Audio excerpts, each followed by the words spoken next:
What's up all you beautiful internet nerds, JayzTwoCents here, and I've been asked an awful lot about why I'm not using this beautiful build that I built to kind of commemorate the launch of the Ryzen platform. This being the Ryzen 7 1800X, of course, with two Titan X Maxwell cards in there on water and a really cool setup, but I'm not using it obviously, so why? Why is that? Well, stay tuned. Today's video is brought to you by Audible, and right now they're offering my viewers a free 30-day trial membership, and with that trial membership, a free audiobook that you get to keep. Now, I just got done listening to The Subtle Art of Not Giving a by Mark Manson. I did it right here on my phone, and now it's recommending that my next book, because I'm a huge fan of the self-help section, let's face it, I can use the help, is You Are a Badass by Jen Sincero. So I think I'm gonna listen to that one.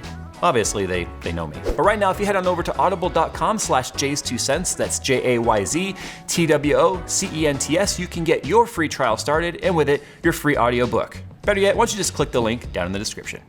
So there's actually a couple of reasons why I haven't been using the 1800X system. One of them makes a perfect amount of sense, and the other one is a little bit embarrassing. So we'll start with the one that makes sense first.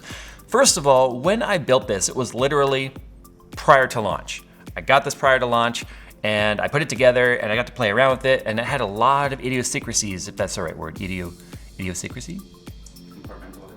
Compartmentalized? It had a lot of weird BIOS issues. It had some memory compatibility issues. It didn't have the longest list of memory compatibility as things were going through validation.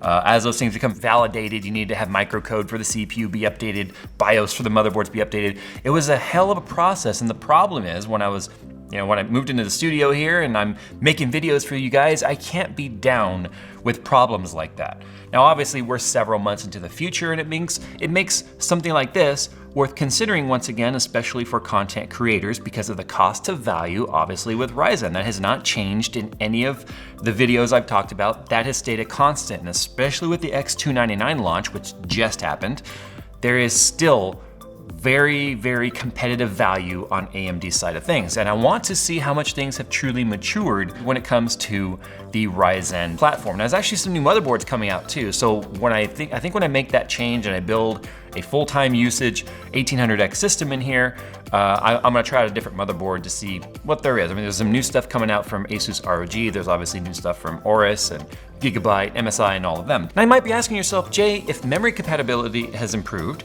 and the BIOS have improved, and the microcode has improved, and you've got this built system already, why are you talking about building another one to do your testing? Why don't you just use the one you have right here? And to that, I would say that is a very valid question.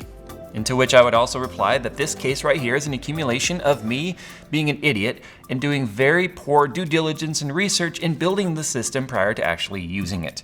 Because I'm sure you guys have already noticed by now, this case, although beautiful, the Phanteks Evolve case has terrible airflow. Absolutely terrible airflow. This case was built with aesthetics in mind and functionality second, especially when it comes to water cooling. Now, this case would be just fine if you were air cooling, right? If you had your exhaust fans on the top and you had your exhaust fan in the back and your intakes on the front without all the extra resistance of radiators, this would be a fine, fantastic case for air cooling.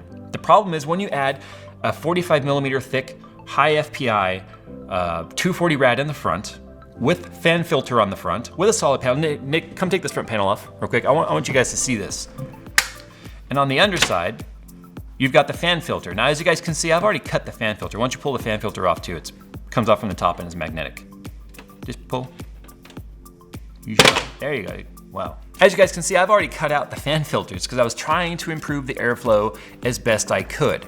But then you got the fan filter here, you've got those tiny little slits for air to try and make its way through on the front, and I've only got 2 intake fans on there, which meant that I was having a horrible negative pressure situation and terrible airflow. There was very little air actually making it through. Plus I have the pump right in front of the radiator, which means that, again, just blocking the air as much as I possibly could. That's why I had to turn the exhaust fan on the back around and turn it into an intake fan, so now I've got air kind of opposing each other, trying to go through the top. Okay. That kind of worked a little bit. It brought the temps down a couple of degrees, but let's take a look at the top panel, shall we? Because check this out. It's a solid piece. The only vents you have are right here on the side, and these tiny little vents on the front right there, which come out the front and the back. So I have literally built, and I spent a ton of hours putting together this loop and bending it and making it look gorgeous, and you guys saw the build video on that. Hopefully if you didn't, it'll pop out here. You guys can go and check it out. I made a beautiful build that was just killing itself with heat. The CPU was actually reaching about 75 to 80 C on water, and the GPUs, both the Maxwell Titan X's, not overclocked, were reaching over 60 C on water. So yeah, that's why I haven't been using this system, because in order to run it, if you guys remember when I did my 30-day Ryzen review, in order to keep it running and not melting itself, I usually had the top off, the front off, and sometimes even the side panel off, because it was the only way enough air could actually make it to the radiators. Now, proving my point that the case design was the issue, obviously, if I took off just the side panel even and said, screw the front rad getting air, just the side panel, letting the 360 handle everything, temps came down 10 degrees on the CPUs down into the mid to low 50s. And then once I took the top panel off and the front cover off, GPU temps dropped down to about 43 to 45 C, and then the CPU came all the way down into the 50s. So yeah, that means either I'm stuck with what looks like a beautiful build here that's nothing more than just an aesthetic piece, or I disassemble the whole thing and start all over. So I'm leaning towards the whole starting all over thing, but it also brings a very valid point.